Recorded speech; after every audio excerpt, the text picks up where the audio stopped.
నమస్తే అండి. నేను మీ భవానీ కుసుమని. నేను బాగున్నాను. మీరు బాగున్నారనుకుంటున్నాను. అందరం బాగుండాలని ఆ భగవంతుడిని ప్రార్థిస్తున్నానండి.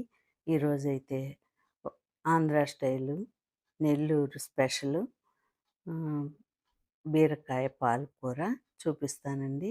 అంటే డ్రమ్ స్టిక్ మిల్క్ కూడా ఏసి చేస్తాను గదండీ! అట్లాగే బీరకాయతో గూడా రిడ్జ్ గార్డ్ అంటారు.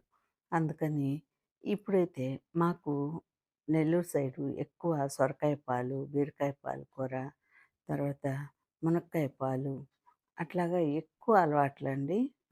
నెల్లూరు సైడంతా.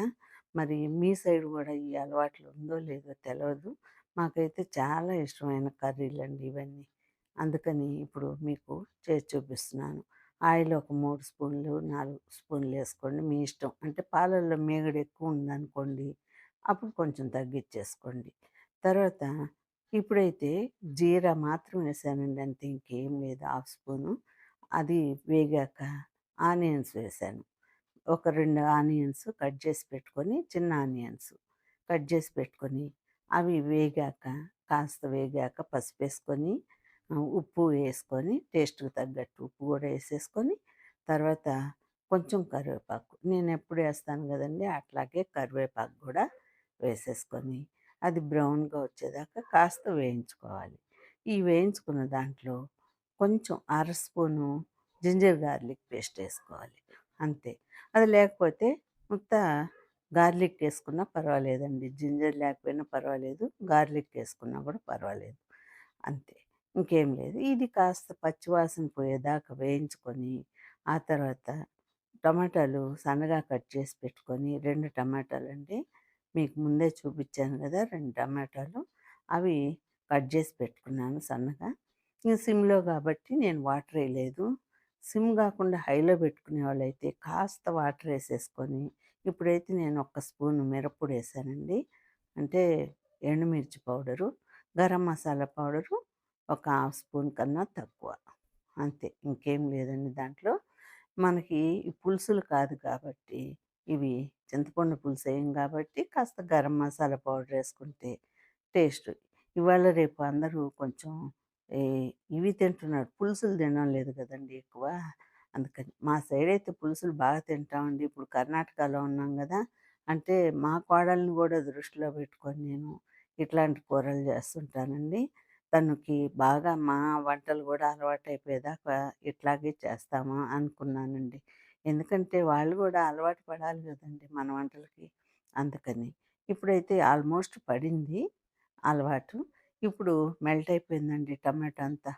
ఈ ఉప్పు, పసుపు, కారం, జింజర్ గార్లిక్ పేస్టు ఇవన్నీ కరివేపాకు అన్నీ ఏసాను గదండీ! ఇంకొంచెం వాటరేసాను. ఎందుకంటే తొందరగా ఉడుకుద్దని కొంచెం వాటరేసేసాను. అడుగంటకుండా ఉండాలి గదండీ! ఇది గదా! బాండలి. అందుకని కొంచెం వాటరేసేసుకొని, ఇక నేనైతే హాఫ్ కేజీ బీరకాయ తెప్పిచ్చానండి. అందులో ఒక చిన్న ముక్క తీసి పెట్టాను. మళ్ళా ఒకరోజు పచ్చడి చేద్దామని, అంటే చట్నీ చేద్దామని. టమాటా, బీరకాయ చట్నీ చేయాలని. అందుకని అంటే ఎక్కువైపోద్ది గదండీ కర్రీ. అందుకని నేను కాస్త తీసి పెట్టాను. అంటే 300 గ్రామ్స్ పైనే అయిందండి. పీల్ చేయంగా అంతా పోగా 300 గ్రామ్స్ గూడా లేవు. 250 గ్రామ్స్ ముక్కలు అంతే. ఆ ముక్కలకి ఒక కప్పు టమాటాలు. అంటే 2 టమాటాలు. ఇవి బాగా మెల్ట్ అయిపోయిన తర్వాత, ఇక ఈ ముక్కలు ఏయడమేనండి ఇంకేం లేదు. కాస్త వాటరేసేసి, బాగా ఒక 10 నిమిషాలు సిమ్‌లోనే ఉడికించుకున్నామనుకోండి, టమాటాతో ఉండే గ్రేవీ మొత్తం ఈ ముక్కలకి పట్టద్ది. ఉప్పు, కారం, స్పైసెస్ మొత్తం పట్టిపోద్ది. ఇది చాలా ఈజీ అండి. ఎవ్వరైనా చేసుకోవచ్చు. కానీ ఈ కర్రీని తినేటప్పుడే తెలుస్తదండి.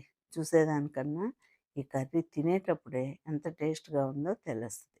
అట్లాగే ఇప్పుడు నేను కాస్త వాటరేసుకొని బీరకాయలో గూడా నీరొస్తది గదండీ! అందుకని వాటరేసుకొని కాస్త ఒక 10 నిమిషాలు అట్లాగే సిమ్‌లో పెట్టి ఉడికించుకొని అంటే మధ్య మధ్యలో కలుపుకోండి. మళ్ళా అడుగంటితే కష్టం గదా!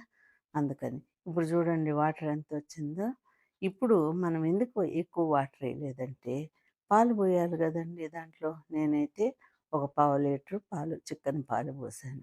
అంటే హాఫ్ లీటర్ ప్యాకెట్ ఇప్పుడే కట్ జేసి పొయ్యి మీద పెట్టి కాసానండి. పచ్చి పాలు పోయకూడదు. ఆ తర్వాత మనకి పచ్చి పాలు పోస్తే విరిగిపోయినట్టు అవుతుంది కర్రీ. అందుకని చూడ్డానికి బాగుండదు. విరిగిపోయిన పాలు కానీ, అట్లాగా గుల్లలు గుల్లలుగా కనిపిస్తే తినరు గదండీ! అందుకని మనకు దాంట్లోనే కలిసిపోవాలి. ఇప్పుడు ఈ కొత్త కాలంలో పన్నీర్ కర్రీస్ ఎక్కువ చేస్తున్నారు గదండీ! అప్పుడు కాలంలో అయితే ఈ పాలతోనే చేసేదండి. దానికి దీనికి డిఫరెన్స్ ఏం లేదండి. ఇప్పుడైతే పన్నీర్ అది కట్ చేసేసుకొని కర్రీలేసుకుంటున్నారు. పాలక్ కర్రీ అని అట్లాగా. ఇదైతే డైరెక్ట్‌గా పాలు పోసేసుకొని చేసుకోవడం. అంతే ఇంక దానికి తేడానే ఏం లేదండి. అది పన్నీర్ అనేది కొత్తగా ఇప్పుడు వచ్చింది కాబట్టి, కొత్తగా అంటే అదే ఈ మధ్య కాలంలో. పాతకాలం విషయం నేను పాలు పోసిన కూర చెప్తున్నాను. ఇప్పుడైతే కొత్తిమీర కూడా ఏసేసాను. అంతా ఉడికిపోయింది కాబట్టి లాస్ట్‌లో ఇంకా పాలు పోస్తాను. ఇప్పుడు పావు లీటరు చిక్కటి పాలు పోసాను. ఇప్పుడు పోసి ఒక 2 మినిట్స్ ఉడికితే చాలండి. ఇంకేం లేదు. అంతే. Curry ready. అంతే. ఎంతో బాగుండే ఈ బీరకాయ పాలు కర్రీని చేసుకొని మీరు కూడా టేస్ట్ చేసి బాగుంటేనే నాకు ఒక లైకు, షేరు, కామెంట్ పెట్టండి.